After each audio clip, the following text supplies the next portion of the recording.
नमस्कार मित्रांनो, ठरलं तर मग या मालिकेच्या आजच्या भागात आता प्रियाच्या वाकड्यात जाणारे तिचेच आई-वडील म्हणजेच लोखंडे फॅमिली हे आता प्रियाला पूर्णपणे भिडणार आहेत. आणि प्रियाच्या घरात जे काही तमाशे चालू आहेत ना, त्या सगळ्या तमाशांना अगदी सडेतोड उत्तर म्हणजेच रोगबाई ठोक उत्तर देण्यासाठी आता ते दोघं आलेले असल्याने प्रियाची आता पूर्णपणे घरात कोंडी होत आणि प्रियाला त्यांच्यामुळे ना काही खायला मिळते ना सुखाने जगायला मिळते. त्यामुळे आता ह्या सगळ्या गोष्टीमुळे प्रिया वैतागलेली आहे आणि अश्विन आता त्या दोघांना म्हणजेच मैनाबाईला आणि सदाशिवला जेव्हा जाब विचारायला जाणार तेव्हा त्यांच्यामध्ये तुफान आता भांडण होणार आहे. आणि त्याच भांडणामध्ये आता रागारागामध्ये अश्विन हा त्यांची हिस्ट्री काढणार आहे, म्हणजेच तुम्ही सायलीचे आईवडील आहात की नाही हे कशावरून तुम्ही ते घरात आलात तर खरे, परंतु तुमच इथे जे काही चाललं ना ते मी अगदी बरोबर ओळखतो.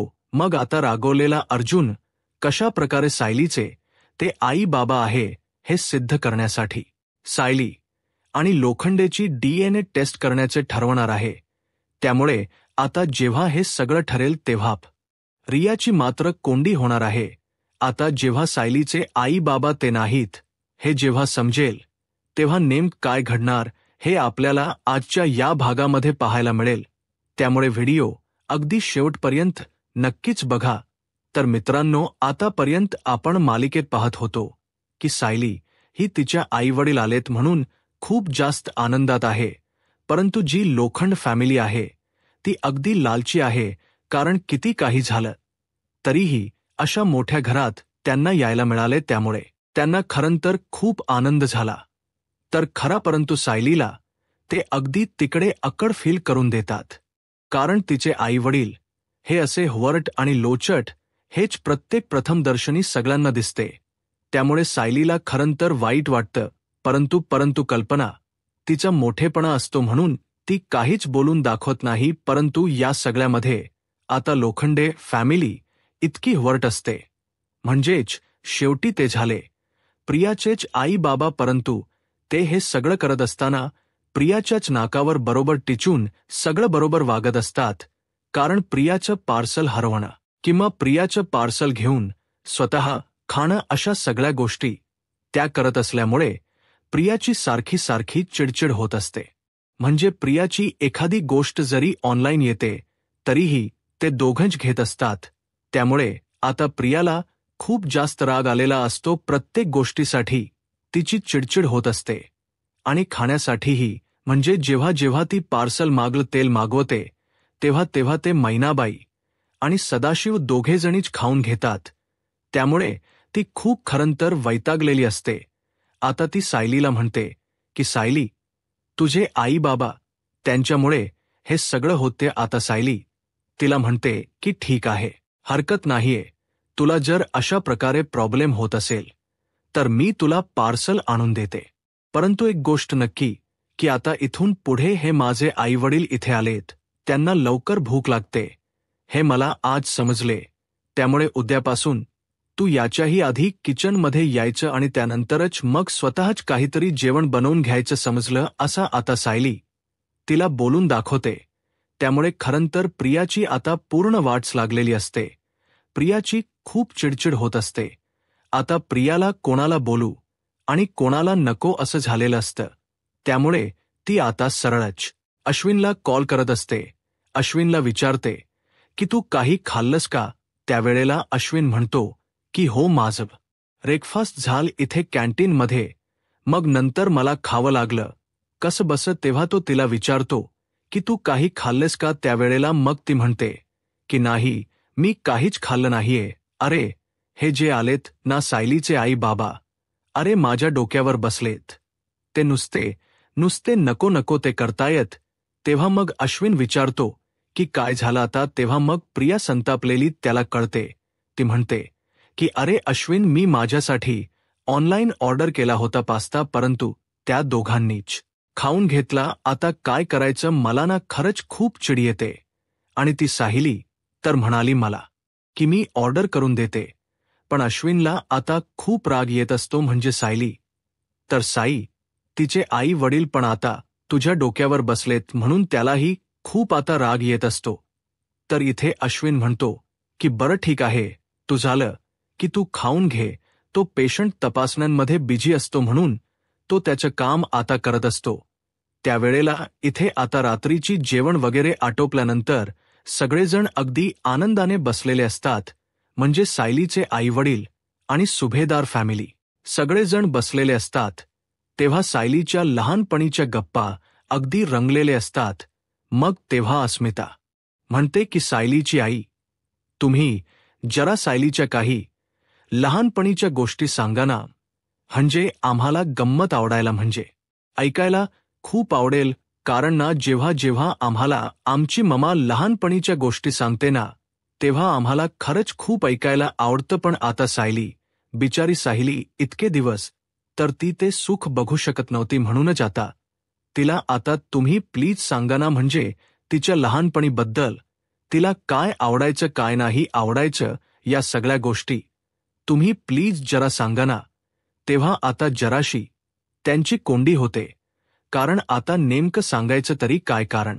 लहानपणीची 5 वर्षाची असतानाच बबली, त्यांची मुलगी, ही घरात सोडून निघून गेली होती. म्हणजेच तिला बाहेर कुठे दिलं होतं. मग आता काय सांगायचं हा प्रश्न आता त्यांना पडलेला असतो. त्यामुळे काय बोलावं काय नाही त्यांना काहीही सुचत नसतं. तेव्हा आता लगेचच सुभेदार म्हणजे सुभेदारांसमोर बबलीचा बाप म्हणजेच सदाशिव नाटक करायला लागतो. तो म्हणतो की अहो काय सांगणार आम्ही. तेव्हा मग आता लगेचच तिथे प्रिया बघते. ती म्हणते की बापरे, खरंच हा तर माझा बाप शोभतो. कारण शब्दाशब्दावर ऍक्टिंग करायचं, डोळ्यात पाणी आणायच जायला बरोबर जमतंय. प्रियाला माहीत असतं की मीच याची मुलगी आहे, परंतु नक्की काय करायचं हे त्याला आता काहीच तिला कळत नसतं. तेव्हा तो रडायलाच लागतो. तेव्हा मग सायली म्हणते की बाबा काय झालं, तुमच्या डोळ्यात पाणी का बरं आलं. त्यावेळेला मग आता लगेचच ती बोलून दाखवते की त्याचं काय झालं ना, की लहानपणी ना 5 वर्षाची असतानाच ना आमची बबली ही हरवली होती असं खोट महिनापायी सांगून घेते आणि ती स्वतःची बाजू सावरून घेते. तेव्हा मग आता सगळेजण गप्पच बसतात. मग ती जी लहानपण वगैरे म्हणजे जवळजवळ ती 5 वर्षापर्यंत होती. तोपर्यंत तरी आमच्याकडे काहीच म्हणजे असं सांगण्यासारखं नाहीये. कारण लहान असल्यामुळे तिच्या इतक्या काही आवडी निवडी तेव्हा नव्हत्या. म्हणजे आपण जे काही देव ती बिचारी निमूटपणे खायची. आणि खरंच खूप निर्मळ आहे हो, आणि खूप सुंदर सोजवळ आहे माझी मुलगी. म्हणजे कधीही कुठल्या बाबतीत तिने नाही म्हटलं. गरीब परिस्थिती असतानाही तिने सगळं व्यवस्थितपणे आपल्या आई-बापाला जपून घेतलंय. आणि आताही आम्हाला तेच दिसतंय. आमची सायली खरंच खूप गुणी आहे असं म्हटल्यावर आता सगळेजण बघायला लागतात. कल्पना म्हणते की हो, अगदी बरोबर आहे तुमचं मैनाताई. कारण सायलीन खरंच खूप चांगली आहे. लहानपणीचा तिचा स्वभाव अजूनही बिचारीचा तसाच आहे आणि ती तशीच आहे. तेव्हा मग आता मैनाबाई म्हणते की हो ना, खरंच म्हणजे 5 वर्षाची असल्यापासून ती हरवली. तेव्हा नंतर आता आम्हाला ती सापडली आहे. इतक्या वर्षानंतर आम्हाला आमची लेक परत सापडली. याचा खरंच आम्हाला खूप आनंद आहे. त्यावेळेला जास्त खोलामध्ये चौकशी व्हायला नको म्हणूनच आता तिथे तन्वी म्हणजेच प्रिया बोलून दाखवते की इथे काय चाललंय नुसतं. म्हणजे काही आता इथे रात्री काही तुम्ही सगळेजण खाकी करून गप्पा मारत बसणार आहात का. त्यावेळेला मग ती महिनाबाई म्हणते की काय तुला काय प्रॉब्लेम आहे नाही. म्हणजे कल्पनाई वाईट वाटून घेऊ नका, परंतु तुमची ही सून आहे ना, ही सून खूप लबाड दिसते. हा मला म्हणजे ना नुसते आगाव पण करत असते. आम्ही जेव्हापासून इथे आलोय ना, आम्हाला डोळ्यावर पण धरत नाही. ती म्हणजे खूप विचित्र. एकीकडे तुमची दुसरी सून राहिली बघा, आणि ही दुसरी श्री तन्वी म्हणजे ना खरंच ही मुलगी कहर म्हणजे कहरच आहे. तेव्हा आता प्रताप आणि कल्पना दोघेही म्हणतात की जाऊ द्या ना मैनाताई, तुम्ही ना तिच्याकडे लक्ष देऊ नका. आम्ही जसं तिच्याकडे लक्ष देत नाही ना तसं तुम्हीही देऊ नका. असं ती आता सरळच प्रियाच तिथेच इन्सल्ट तोंडावर करून मोकरी होते. मग आता खरं तर प्रिया तोंड वाकड करते आणि म्हणते की चला जाऊ द्या विषय, तर बदलला गेला मी बोलले म्हणून नंतर. मग आता प्रतापच्या डोक्यात काहीतरी विचार येतो. तो म्हणतो की मला जरा सांगता का तुम्ही सायलीची आई म्हणजे सायली 5 वर्षांची लहानपणी असताना ती हरवली होती बरोबर असं तुम्ही म्हणताय. मग मला एक आणखी गोष्ट आठवते, म्हणजे की आमची तन्वी म्हणजेच ही रविराज किल्लेदारांची लेक आमची सून प्रिया ही ती पण 5 वर्षांची असतानाच हरवली होती. म्हणजे ती तेव्हा खरंतर एक वेगळी गोष्ट घडली होती. त्यांचा अपघात झाला होता आणि त्या अपघातातच म्हणजे ती हरवली होती. म्हणजेच रविराज आणि म्हणजे हिचे वडील रविराज आणि प्रतिमा म्हणजेच माझी बहीण हे खरं तर अपघातात सापडले होते आणि आमची तन्वी ही अडकली होती. आता या सगळ्या गोष्टी पुन्हा पुन्हा उकरून काढल्यामुळे प्रियाला राग येत असतो. ती म्हणते की ह्यांच काय चाललंय, म्हणजे मी विषय बदलावायला गेले तरी पण त्यांचा सारखा तोच विषय सुरू आहे. तेव्हा मग हे ऐकल्यावर वरती लगेचच मैनाबाई म्हणते की अच्छा हो का, म्हणजे ही मुलगी ही पण 5 वर्षांची असताना चालवली होती. तेव्हा तो म्हणतो की हो अगदी बरोबर. त्यावेळेला आता प्रिया म्हणते की यांचे विषयावर विषय वाढत चाललेत. मला माझ्याबद्दल काही अडकायला नको, म्हणजे मला प्रॉब्लेम यायला नको, म्हणून मी ना जरा इथून निघतेच असं म्हणून आता प्रिया ही तिथून निघते आणि रूममध्ये येत असते. ती रूममध्ये आल्यानंतर आता सगळेजण म्हणजे गप्पा मारत असतात. त्यावरून तिजीरा चेहरा पाडूनच असते. तेव्हा मग अश्विन म्हणतो की काय नवी, तू असा चेहरा का पाडून आहेस, नक्की काय झालंय काय तुला. तेव्हा मग ती म्हणते की अश्विन मला ना खरंच खूप राग आलाय सगळ्याचा. अरे तुला माहिती आहे का आज काय केलं त्या लोकांनी, त्यांनी माझं म्हणजे नाश्ता जो मागवला तोच खाऊन घेतला. मला इतका राग आलाय म्हणून सांगू. तेव्हा लगेचच तो म्हणतो की जाऊ दे ग तन्वी, तुला माहिती आहे ना ते लोक कसे आहेत ते, आणि तसंच ते सायलीचे आईबाप आहेत. त्यांच्यामुळे तू त्यांच्याकडून काही वेगळं काही एक्सपेक्ट करू नकोस. जाऊ दे, सोडून देते सगळं असं तो तिला समजाव बसतो. खरं तर हे सगळं प्रियाला करायचं असतं, म्हणजेच या दोघांना घरातून बाहेर पळवण्यासाठी. कारण जर मैनाबाई आणि सदाशिव म्हणजेच तिचे आई बाबा दोघेही जर घरात राहिले ना, तर एकावर एक गोष्टी बाहेर पडत जातील आणि त्याच्यावरून हेच लक्षात येईल की सायली नाही तर मिस बुबली त्यांची मुलगी आहे म्हणून. रियाला खरं तर त्यांना अश्विनचा आधार घेऊन घराच्या बाहेर काढायचं असतं आणि तिचे ते सगळे प्लॅनिंग असतात. त्यामुळे आता काय बोलावं काय नाही हे तिला काही सुचत नसतं. त्याचबरोबर इथे आता प्रिया ठरवते की काहीतरी केलंच पाहिजे, त्याशिवाय काही होणार नाहीये.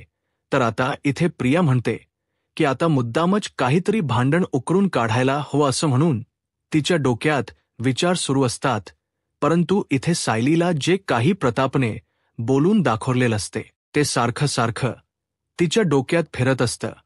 कारण लहानपणी सायली कशी हरवली होती, कशा प्रकारे ती अडकली होती, हे सगळं आता तिला आठवत असतं. आणि ते आठवत असताना म्हणजे तिला सारखं जाणवतं की ही गोष्ट कुठेतरी माझ्याशी रिलेट करते. म्हणजे जेव्हा बाबा त्यात नवीबद्दल म्हणजे प्रियाबद्दल बोलत होते तेव्हा मलाला असं का वाटलं की हे सगळं माझ्याबद्दलच आहे. म्हणून तोच विचार करत आता सायली तिच्याच रूममध्ये असते. आणि खरं तर आता नेहमीप्रमाणेच महिनाबाईला आणि सदाशिवला सकाळीच भूक लागते. आता ते दोघेजण ठरवतात की मी आता काय करू. तर प्रियाने इथे नेहमीप्रमाणे एकदा प्रॉब्लेम न होऊ देता नाश्ता बनवून ठेवलेला असतो, जेणेकरून काय व्हावं की त्यातला काही प्रॉब्लेम होऊ नये आणि अश्विनला तरी निदान व्यवस्थित खायला मिळव. कारण कसं आहे 2-3 दिवस अश्विनला मी असंच पाठवलं, त्यामुळे तो माझं काही ऐकणार नाही. आणि जर महिनाभीला घराच्या बाहेर काढायचं तर पुन्हा एकदा या अश्विनला आपलंच केलं पाहिजे. म्हणूनच आता तो सगळा डाव रचून प्रिया विचार करते की आज तरी मी ब्रेकफास्ट बनवते, जेणेकरून अश्विनला मला माझा मुद्दा पटवून देता येईल. म्हणून आता प्रिया ही एक काम करते, ती नाश्ता बनवते. परंतु दुसरंच म्हणजे सदाशिव आणि मैनावती दोघे जणे पुन्हा एकदा तिचा तो नाश्ता संपवून टाकतात, तेव्हा आता तो नाश्ता बघत म्हणजे दोघेजण खात असताना अश्विन खाली येतो. अश्विन म्हणतो की प्रिया म्हणजेच तन्वी, मला माझा ब्रेकफास्ट प्लीज आणून देतेस का? त्यावेळेला आता ब्रेकफास्ट आणून देतेस का असं विचारल्यानंतर तिथे साहिली खाली उतरते. त्याच वेळेला तेव्हा मग अश्विनला ती म्हणते की अश्विन, अरे मी बघ ना, मी ब्रेकफास्टमध्ये आज पोहे केले होते आणि हे बघ, हे दोघेजण पोहे संपवत आहेत. तेव्हा मग ती पळत पळत किचनमध्ये जाते. तिने त्या पणमध्ये जिथे पोहे बनवलेले असतात त्यात पूर्णपणे संपलेलं असतं, म्हणजे सगळे पोहे त्यांनी फसत केलेले असतात. तेव्हा आता हे बघितल्यानंतर अश्विनचा चेहरा पुन्हा पडतो. तो म्हणतो की हे काय तन्वी, तू खरंच माझ्यासाठी बनवलं होच का? ते म्हणते की अरे असं काय करतोस अश्विन, मी बनवले होते, हे पोहे मी बनवले होते तुझ्यासाठी. मग यांनी कसे कसे काय खाल्लेत ते मला ना खरंच खूप राग येतोय. म्हणजे अश्विन, मला खरंच चिडचिड होतीये. कालही यांनी असाच माझा पास्ता खाऊन टाकला आणि आजही. तेव्हा लगेच सदाशिव म्हणतात की सॉरी हा, म्हणजे माफ करा, म्हणजे आम्हाला ना भूक लागलेली, आम्हाला असं वाटलं की हे आमच्या लेकीने सायलीनेच बनवलं होतं, त्यामुळे. तेव्हा कल्पना बाजू सावरून घ्यायला म्हणते की बरं हरकत नाही, ठीक आहे, तुम्हाला भूक लागली होती ना, तुम्ही खाऊन घेतलंत, हरकत नाही, सायली बनवेल आता नाश्ता सगळ्यांसाठी, काहीच प्रॉब्लेम नाहीये. आणि हो तन्वी, तुझा नाश्ता होता तो यांनी खाल्लाय ना, मग सायलीली बनवेल नाश्ता, तो तू खा, समजलं, आजचा दिवस, असं ती बोलून दाखवते. तेव्हा लगेचच तन्वी म्हणते की नाही, अजिबातच नाही, तिला मुद्दाम काहीतरी करून भांडण लावायचं असतं म्हणून ती सुरुवात करते. तेव्हा ती म्हणते की अजिबातच नाही, सायलीच्या हातचा नाश्ता मी खाणार नाही, म्हणजे नाही. अहो तर मी बाहेरच मागवलं होतं काल, परंतु तेही यांनी खाल्लं आणि आता आज मी स्वतः बनवलं होत अश्विनसाठी, तरीही खाल्लं नाही, खाऊन घेतले. आता मी काय करायचं अश्विन, हे बघ असे करतायत हे. त्यावेळेला आता लगेचच पुढे असं म्हटल्यानंतर महिनाबाई आणि सध्या शिव दोघेही अगदी निर्दर्जासारखे धेकर देतात आणि म्हणतात की अगं काय झालं त्यात, म्हणजे तू बनवलंस तर आम्ही खाल्लं, तसं पण ना आम्हाला वाटतंच होतं खाताना की हे खरंच आमच्या सायलीने बनवले का, कारण सायलीच्या हातच जेवण हे वेगळं आणि तुझ्या हातच हे तर आम्हाला जाणूनच येत होतं. त्यावेळेला मग लगेचच आता सायली पण तिथे येते आणि म्हणते की काय चाललं हे सगळं. तेव्हा मग सायलीचा प्रकार लक्षात येतो आणि प्रिया म्हणते की चला आता पुन्हा एकदा आगीत तेल ओतायलावं, म्हणून ती म्हणते की म्हणजेच ती मैनाबाईवरती जोरजोरात ओरडायला लागते. आता मैनाबाई भयंकर चिडते आणि म्हणते की पोरी तोंड सांभाळून बोल, आम्हाला काही काय बोलतेस. तेव्हा प्रिया म्हणते की काही काय बोलतेस म्हणजे असं भिकायासारखं कोणी करत का? कालपासून बघतोय आम्ही की तुम्ही असे नुसते निर्लज्जासारखे इथे आहात. तुम्हाला काही वाटत आहे की नाही की खरंच तुम्ही मूर्खासारखे वागताय की तुम्हाला काही कळत नाही? असं म्हटल्यावर आता इथे प्रिया म्हणजे प्रिया जे काही बोलते त्यामुळे साहिलीला खूप राग येतो आणि साहिली ही सनकन जाऊन तिच्या कानाखाली वाजवते आणि त्यामुळे अश्विन पण चिडतो. अश्विन म्हणतो की हे सगळं काय सुरू आहे, म्हणजे हे सगळं केले कोणी, तर ते दादाने, आणि त्याने इथे या दोघांनाही आणून ठेवले कुठल्या बेसिसवरती तुम्ही यांना आणलंय की खरंच हे सायलीचे आई बाबा आहेत?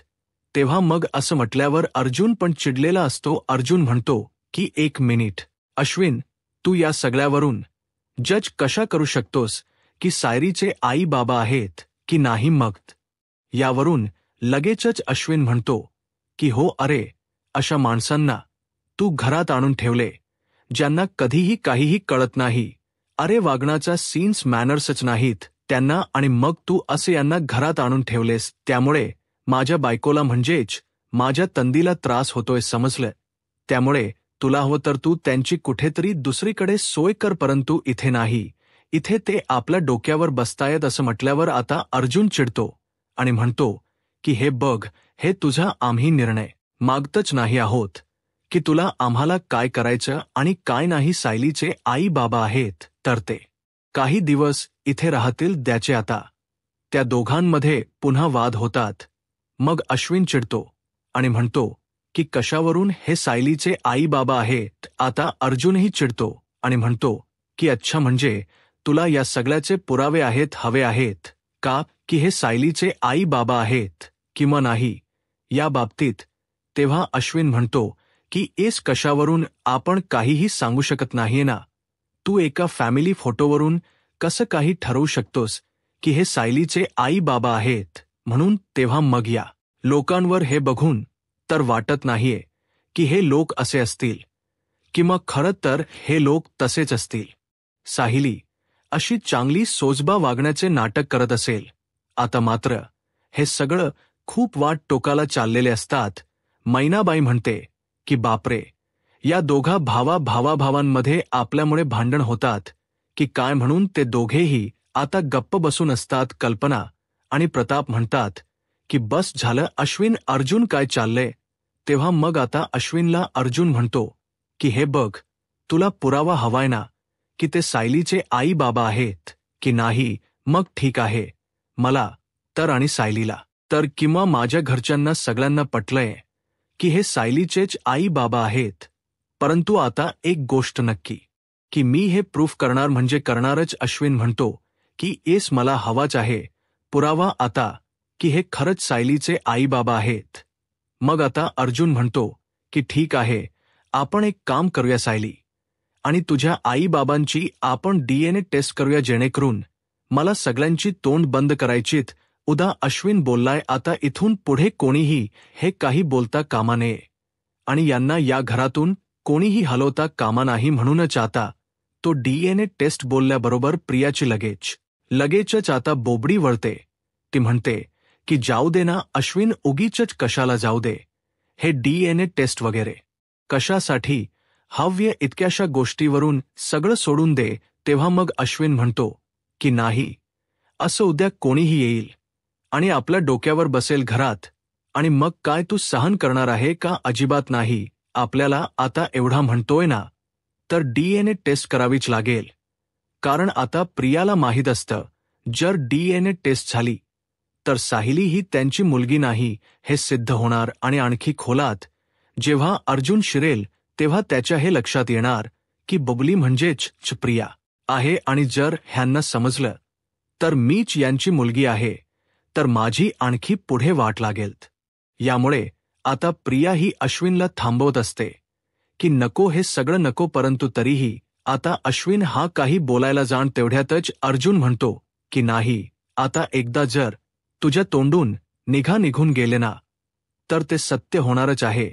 कारण आपण DNA टेस्ट करणार आहोत सायलीची आणि तिच्या आई वडिलांची. आता प्रिया घाबरते.